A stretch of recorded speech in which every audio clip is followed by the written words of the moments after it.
everyone, my name is Amy. And I'm Abby. And we are 2018 Cansbridge Fellows, and we are doing our internship in Japan. So we've been in Tokyo for the past few months, and now we are taking some time to travel around Japan. We've been to Kyoto, Osaka, and now we're in Hiroshima.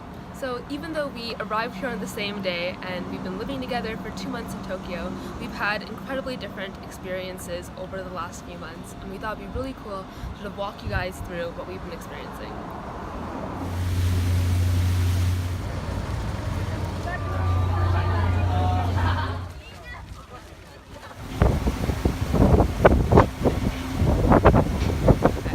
I think it's been pretty cool here being a very visible foreigner. You don't see a lot of brown people in East Asia, especially not young brown women traveling alone.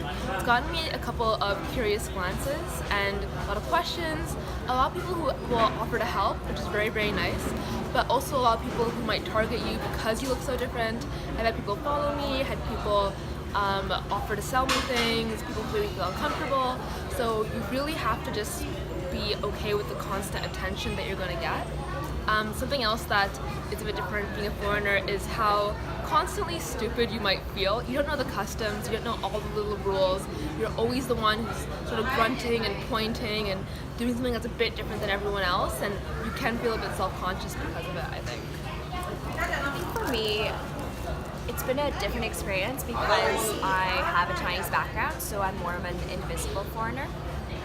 So I find that people often treat me as if I spoke Japanese, and a lot of people assume that I do, mainly because I also don't really present myself as a foreigner on a day-to-day. And I feel like I can't really get away with breaking some of the rules, or if I don't know some of the customs here, people just look at me as if I'm just being maybe disrespectful in a way, so it's been quite an experience.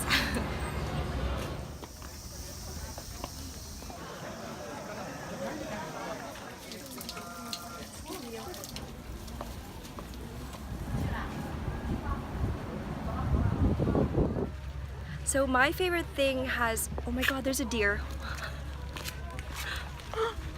Oh, he's looking for food. Oh my god, it's so cute. Anyways, my favorite touristy thing that I've done has been visiting Miyajima Island, which is where we are right now. You can see there is the Torii Gate behind us.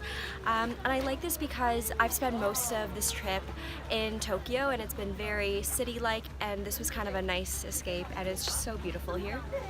Mine has also definitely been a nature experience. So outside of Tokyo, there's this beautiful mountain called Takao-san, and I climbed it by myself, and I met this 73-year-old grandmother on this hike, and she insisted that we climbed it together, even though she didn't speak any English and I didn't speak any Japanese, and it was so relaxing, and there were waterfalls, and again, just nice to get out of the city.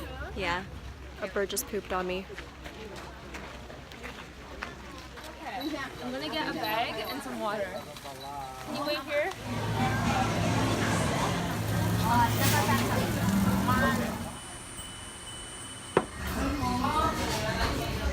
So good. I love it. I just tried oysters for the first time ever, and it was amazing, and we thought it'd be the most ideal time to talk about food. So in Japan, I think the best thing I had was this ramen that was made with oil instead of a broth. Back home, my only bit of ramen that I eat is Mr. Noodles at 2 a.m. So it's been amazing here. I think for me it has to be a ramen as well. It's vegetarian ramen from this really small vegetarian restaurant near our place in Shibuya, and the owners there all the time. I go honestly twice a week. They know me there, they know me.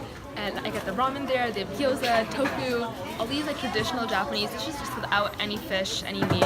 So yummy, honestly. I love food here.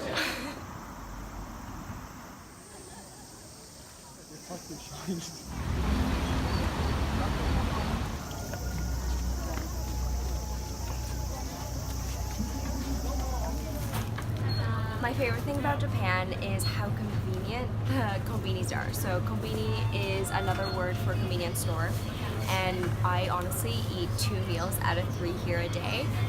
and the snacks are absolutely great. I like don't even snack at home, but I always feel like I need to eat here.